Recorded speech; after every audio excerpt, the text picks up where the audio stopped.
strategies Musomba no?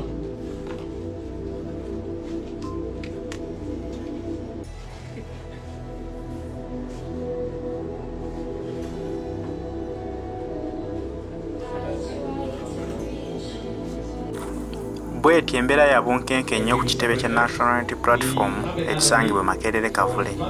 Bannayuganda bangi abattibwako abantu baabwe ng'ennaku z'omwezi 18 ne 19 Novemba omwaka ogw'2020 bwe batyo lwe lunaku nalwo lwe bafunawo okukuŋŋaanako awamu ne basobola okujjukira abantu baabwe ne babasabirako. Bwe batyo bagamba nti wadde Mwami Museveni yabattako abantu baabwe kibali ku mitima kuba toyinza kufiirwako muntu wo n'oweerabira nnaku gye yafiiramu.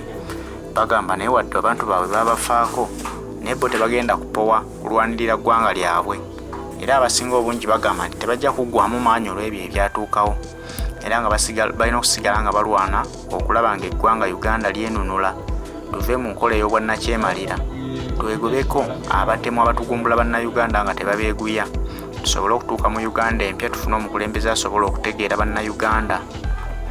Mu nnaku ey'ekitala abantu bano bakunyumiza engeri abantu baabwe gye battibwamu, tolema kwennyamira kubanga abantu abo abattibwa abayitirivu obungi abasoba ne mu 150. Mwami Museveni yagamba nti yali akuba abantu baali bakola ffujjo ku basirikale era ensonga lwaki babakuba amasasi ku nnyama. Naye mu bana abanyumya sitole zaabwe wano tekikwewuunyisa kuba nti tewali muntu n'omu akugamba nti omuntu wange yali mu kwekalakaasa. Buli omu abantu baabwe nti oli bw'aba teyali ku mulimo gwe, ali yali atambula mu kkubo ng'agenda waka kwewala ebyaliwo ku lunaku olwo ng'ayagala okutaasa obulamu. Bamusanga mu kkubo ng'atambula makubo ge ne babakuba. Mawulidde n'omukyala yali atambuza emmere atwalira bakasitoma be emmere ne bamukuba amasasi. Kwegamba buli muntu yali ku ngendo ze ez'enjawulo, temwalimu muntu n'omu mwekalakaase. Mwami Museveni ye wava n'akugamba nti ye be yakuba kuulu bonna be yattaata n'omu abana ye b'amaanyi bagamba. Agamba nti yabako bakola effujjo ku basirikale nga babalumbagana. Kati oyo Mwami Museveni bw'atyo ye bw'akola ebintu bye n'ayagala okweggyako emisango. Bwe tulabira ku bannaffe bano abaawambibwa ne babuzibwawo, famire zaabwe bwe zivaayo okulaajana nti twagala abantu baffe tubalabeko bali luddawa, era babivaayo nga babyewakana bagamba nti abantu abo si bannayuganda, just muteekawo buteesi mannya kuvumaganya gavumenti, naye nga abantu abo ekituufu tebaliiyo kubanga tukebera mu regisita za Uganda tebaliimu. Naye nga kyannaku nti n'abantu baabwe we bali bavaayo n'endagamuntu z'abantu abo nga babanja obwenkanya ku bantu baabwe abaabuzibwawo, gavumenti neekulaga nti yebeegaana. Olaba yeegaana beeyabuzaawo obubuza, ate olwo bano bwe bakuba amasasi ne babattirawo ng'ensi yonna ekimanyi nti kwolwo omusaayi gwayiika mu ggwanga Uganda. Naye ng'ekissa bannayuganda kiki ennyo kwali kulwanirira nsi yaabwe, kwali kubanja bwenkanya bwa His Excellency Kyagulanyi Ssentamu ng'omuntu kubanga naye alina eddembe ly'okwesimbawo ku pulezidenti, wabula ekyamukwatisa nga bamuvunaana lwaki weesimba ku Mwami Museveni. Bannayuganda okuvaayo okulwanirira eddembe lye nti omusajja mu mutage ne maaso ne kampeyini ze, bwe batyo balaba ng'ekibonerezo ekibasaana kyakubakuba mu masasi kubatta. Abantu bano balina ennaku yaabwe ku mitima, naye nga Kyagulanyi Robert Ssentamu abasuubiza nti kadde konna bagenda kuba bafuna obwenkanya, wadde nga tosobola kufuna bwenkanya nti omuntu waakomewo. Naye wakiri omanya nti omuntu oyo yatuttira abantu baffe naye asimbiddwako mu kkooti z'amateeka, era bamusalidde emyaka egy'okusibwa oba si kyo bamusalidde akalabba naye attibwe nga bw'azatta bannayuganda. Kati Mwami Museveni kye kimwolekedde. Wali oyo taata we bali kujja familia Amos Segawa maama we ne taata we bali. Amos Segawa oyo mumujjukira, maama we yali akutte ku mukolo nga balina gye baalaga mu kibuga, ne bamukuba essasi fensi eryamuttirawo. Era twagala okwebaza maama oyo abadde mukumu nnyo era ng'alemedde ku nsonga ey'okubanja obwenkanya. Maama we bali mukubira ddala ku nsonga eyo. Famili ya Namuli Kabuyat oyo naye mwamulaba nnyo ku dokumentary ya BBC, yali atunda mmere Kabuyat era ng'atwala emmere alina gy'agitwala abagiguze ne bamukuba ekyasi ekyamuttirawo. Abo gavumenti begamba nti bali bakola effujjo, yali akutte emmere ng'agisaabaza alina wagitwala. Famili ya Karole Abbas Olea Bass omukulu wali webali kujja Mukwaya Edward Mukwaya Edward namwe webali kujja Muchiri Isma Muchiri Isma muganda wekoza naye wali mwebali kujja awe banaffe families ezabamu kwabo abattibwa abantu basobodde kujja abamu bali walako nakinaye at least tulina ba representatives abasobodde okujja. Tulina ne bannaffe abagwa mu categories endala, waliwo bannaffe abakyabuziddwawo missing persons. Newankubadde ero focus erinnya okwabo abattibwa naye buli olusinkana ku nsonga z'abannaffe ne bano nabo tuba twagala tubajjukire era nga tukyabanja abantu baffe ababuzibwawo baliwa. Gavumenti ye balina batwalibwa abasirikale ba gavumenti eno nabbanja yabaye n'agamba nti abamu babalina, so tubanja abantu baffe bano tubeetaaga era tujja sirika nsonga zino. Family ya John Bosco Kibalama webali kujja nyabo oyo nabbanja yagamba nti bamukwata John Bosco Kibalama bamukwata simanya yatta abasirikale ba poliisi. Tugamba kali oba mugamba yazza omusango mutwale mu kooti kubanga temukwekedde eyo amateeka si kiragamba. Sibukyabanja Kibalama Damulira John, family ya Damulira John nayo weeri webali kubeerawo. Musisimbowa mama wa Musisimbowa waali naye tukyabanja wawaali. Sempija Yuda webali kubeerawo nyabo. Mbabazi Moses Kawenja mama wa Kawenja waali mama badde mukumu nnyo ku nsonga eno. Kyali wonna kwagala nnyo bannange bamale kubeerangako era bwebali kubeera ku mazima ASP bwetubwagala nnyo kyali wange webali kubeera solid ASP. Family ya Wangolo Shafi mama waali webali kujja. Semuddu Michael family ya Semuddu Michael webali kubeerawo balemedde ku nsonga eya munnaabwe oyo. Maganda Juma tiko muganda we webali kubeerawo sebo. Mubiru Hassan family naye weri. Bannaffe ababuzibwawo basinga ku namba eno naye era bano we basobodde okujja abali walako naki tebasobodde kujja naye bano tusobodde okubeera nabo. Bano waliwo bannaffe abatulugunyizibwa tegeezeddwako nti family ya Frank Senteza nayo weeri. Frank Senteza mwebali kubeerawo. Frank naye mumujjukira yattibwa mugambo bw'ekitalo kyabanja mwenkanya ku nsonga ya Frank Senteza. Badde njogera ku bannaffe abatulugunyizibwa ozu bweyatotya ne bano bakwatibwa batwalibwa ero batulugunya abamu eventually ne babata naye abalina emisago nabo tukyabanja mwenkanya. Ekuba ekyokugamba nti kale twamutadde naye mwamutadde nga waliseewo emyezi 6 omukubye eyo naye nsonga nkulu. Kabiwa Alex Kayiwa oyo osobola omukulu oyo ajja kuba agitubuulirako. Mukwaya Hussein Mayega Ronald Kamanya Kenneth Seruga Moses. And so tugenda kufuna okwogera okuva eri abamu ku categories zino zitwogendeko. Tulina ne bannaffe abali mu makomera era tegeezeddwako nti family ya Kalanzi Sharif weri muzeeyi wali we bali kujesebo. Matovu Abdu family naye weri ne bannaffe abalala abakyali makomera.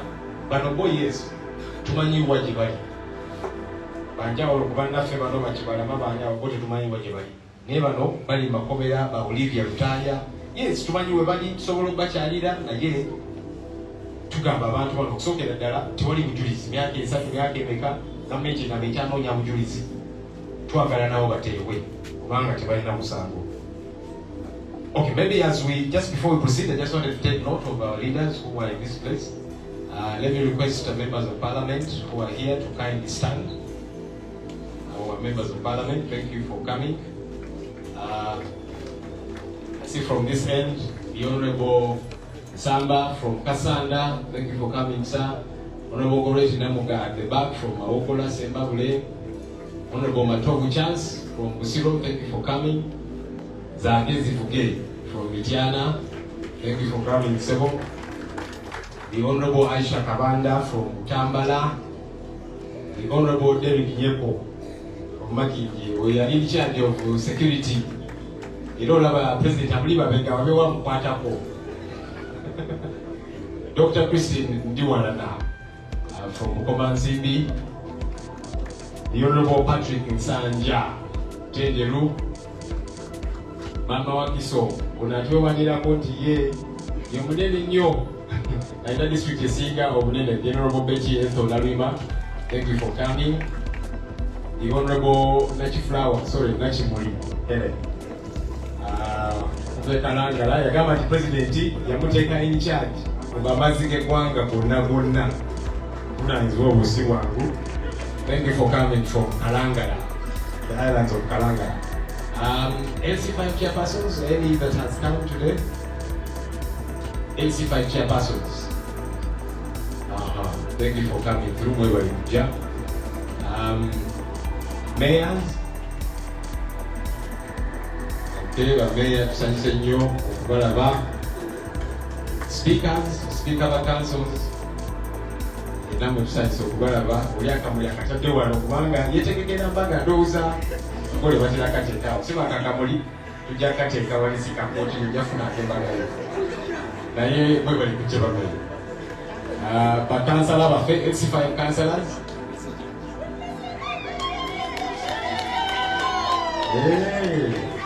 Abawagizi wazze nabo maama bwe bali kubaleeta. LC3 councillors.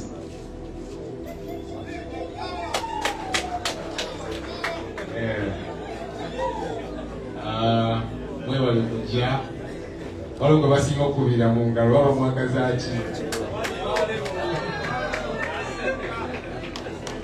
Kale, and of course all our other leaders. I should have begun with NEC leaders. NEC members of the party who are here, please stand. NEC members, that's the topmost organ of the party. Bano bakulembera. Hey, similar President go. Oh, President yakulembera NEC. Akati naye ayuse. Sebo bali kubeerawo mutu wa watu. Sole kina ye.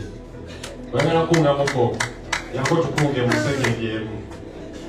Manyi ne tuba ku mikolo yakungubaga tulina bakunga. People power. Kunga Uganda kunga. NUP. Everywhere. Bana abantu bana abafa baluma. Lazima nabo gye bali balwana era nkakasa. Sebo Mr. President, spokesperson, ne Secretary General ne tiimu yonna tulemereko bye tukola gyebiri. Bannange mwe bali nnyo mwe baleddera kubeerawo oyo tubayitanga bukyali. Tusamaka tumukamone mujja. Kunga Uganda kunga. Kunga Museveni tumutwala kunga. Tweyanziza Sebo, Mr. Kunga. Ebitu bino bimukaddiyiza bisobola n'olowooza nti n'emyaka 7 nedda munnange akyali youth. Era amaanyi akyalina. Ekyattibuta bannaffe nsonga zino era tugamba tujja sigala ku mulamu ogwo gw'okukunga bannayuganda paka nga bituusiza eggwanga lyaffe. Tugenda kuyita bannaffe bano naye tujja kuba ne representative omu anayogera ku lw'obudde. Tugenda yita families enasomye ez'abannaffe abattibwa. Families zonna ziri wano tusaba mujje.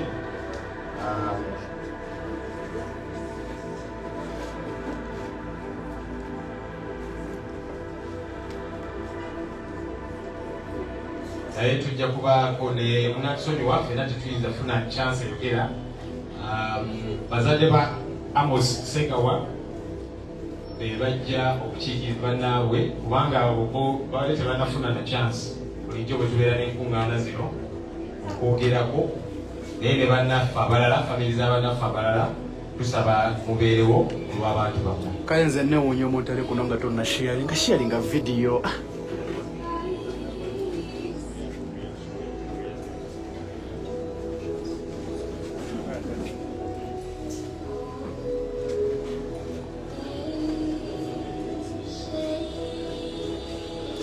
Family ezo z'abantu abattibwa nga bali innocent nga battibwa Museveni ku 18 ne 19 November.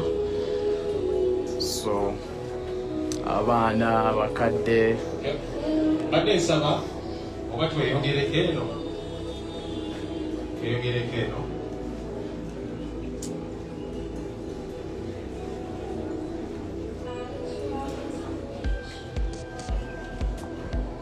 ne butusalako eno era twagala tulabike kubanga olunaku lwaleero actually liri ku families zino nga tujjukira bannaffe abattibwa November 18 ne 19. In fact kubanga leero essira twagala giteeka ku bano bannaffe tujja bakkiriza buli famire ebeere n'obugambo bweyogera kubanga olunaku lwabwe bene bannaffe bano ababuzibwawo abali mu makomera abatulugunyizibwa abo tujja kuba n'omwogezi omwomu naye bannaffe bano katubawe olunaku lwabwe. Andika ne famire ya Amos Segawa tujja kukozesa dakiika tonotono so that buli famire ebeere ne chance eyogere.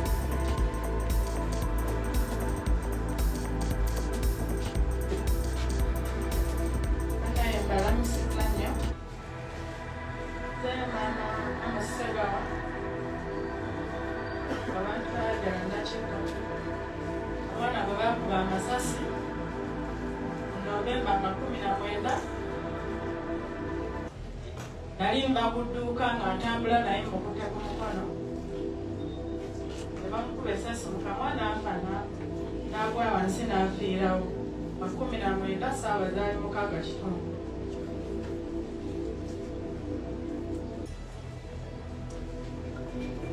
Nali mba ku dduuka kabuye ne katandika 19 nga ngenda waka omwana muzza waka netugala w'amaduuka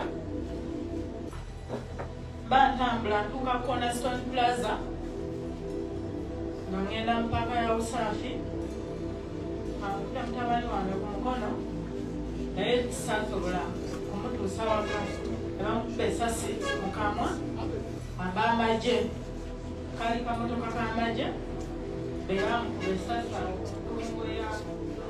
ngenda ku sawa ya Queen yawo Cornerstone Plaza eri awo nga kowino ne bamukuba essasi mu kamwa n'afiirawo. Naye ndi mukyala mutumuuti abasinga bazze bandaba mawulire noonya bwenkanya eri omwana wange eyattibwa era sigenda kugwamu maanyi n'okubeera nga nfuna obwenkanya eri omwana wange gwe battira obwerere Amos Segawa yali mwesi 1.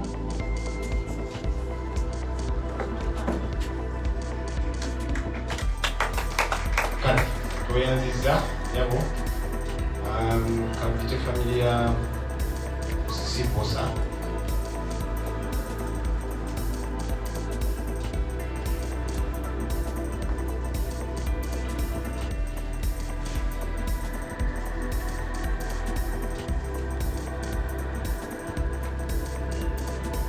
kunga Kyagulanyi kunga